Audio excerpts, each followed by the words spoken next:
Kita ke pertanyaan selanjutnya untuk malam ini. Pak Pendeta, mohon penjelasan mengapa orang Kristen kalau ada orang mati ada acara berdoa 40 hari? Itu tidak boleh ya. Dan menurut saya itu salah. Itu tradisi yang salah sebenarnya. Jadi bukan keharusan bagi orang Kristen. Mengapa orang seringkali memperingati hari kematian seseorang pada hari ke-40? Ini tradisi atau kebiasaan yang tidak jelas tujuannya.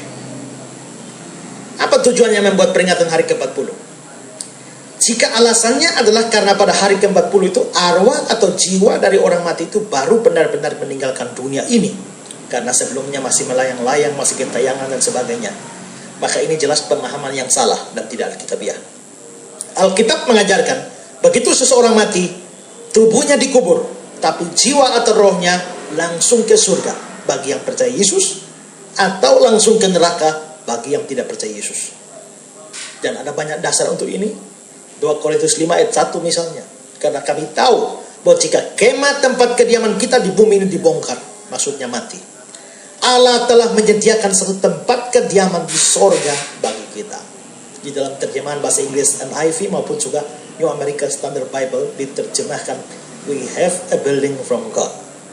Nah, kata yang dipakai adalah kata have di dalam bahasa Inggris itu, yang bersifat atau yang ada di dalam bentuk present tense, bentuk sekarang, bukan future tense, bentuk yang akan datang.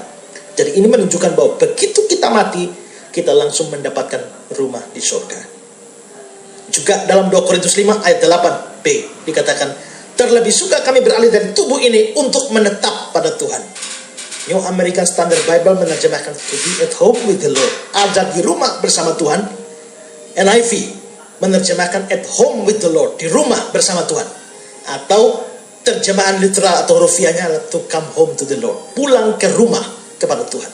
Jadi ini menunjukkan bahwa bagi Paulus mati itu sama dengan pulang ke rumah Bapa. Dan ini menunjukkan bahwa begitu seorang Kristen mati, dia langsung masuk surga. Filipi 1 ayat 23, aku didesak dari dua pihak. Aku ingin pergi dan diam bersama-sama dengan Kristus. Itu memang jauh lebih baik. Nah, kata pergi di sini itu menunjuk pada mati. Jadi Paulus berkata kalau dia mati, dia diam bersama-sama dengan Kristus. Itu pasti sama dengan masuk surga. Juga Yesus menjanjikan pada penjahat yang bertobat di kayu salib itu bahwa dia akan masuk ke Firdaus. Firdaus itu surga, dan itu terjadi pada hari itu juga. Aku berkata kepadamu, sesungguhnya hari ini juga engkau bersama dengan aku di Firdaus. Lukas 23 ayat 43. Dan masih banyak contoh yang lain. Itu tentang surga. Tapi bahwa orang langsung masuk neraka itu bisa dilihat dari Yudas ayat yang ke-7.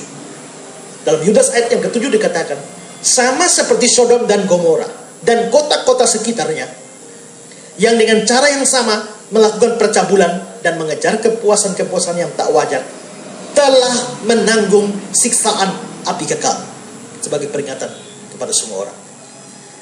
Perhatikan saudara bahwa di sini digunakan kata telah menanggung. Ini orang-orang Sodom dan Gomora telah menanggung, bukan akan menanggung. Jadi pada saat Yudas menulis surat ini di abad yang pertama, abad pertama Masehi, orang-orang Sodom dan Gomora, orang perjanjian lama itu sedang menanggung atau mengalami siksaan api kekal atau api neraka. Dengan demikian jelas bahwa orang jahat itu bukan baru dimasukkan ke neraka pada saat Yesus datang kedua kali, tapi pada saat mereka mati. Nah, semua ini memperlihatkan bahwa orang yang mati, jiwa atau rohnya itu langsung menuju ke surga atau ke neraka, tergantung dia beriman pada Yesus atau tidak. Jadi tidak ada roh gentayangan, tidak ada roh melayang-layang sampai hari ke-40. Dengan demikian, memperingati hari ke-40 dari orang yang meninggal dengan konsep atau dengan alasan pada hari itu arwah atau jiwa orang mati itu baru benar-benar pergi meninggalkan dunia, itu jelas sama sekali tidak alkitabiah, dan seharusnya orang Kristen yang sejati tidak boleh melakukan hal itu.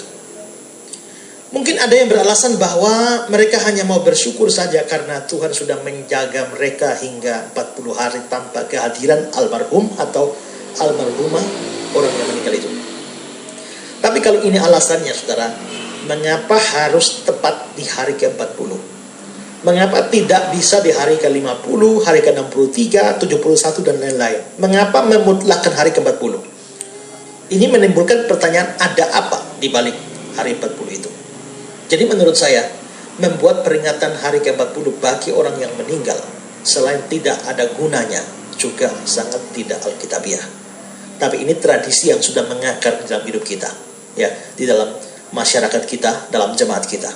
Tapi di gereja saya sendiri, saya tidak melayani peringatan atau perayaan hari ke-40 itu, sama sekali tidak. Ya, jadi menurut saya ini justru salah dan tidak alkitabiah. Harusnya orang Kristen yang sejati tidak perlu melakukan itu.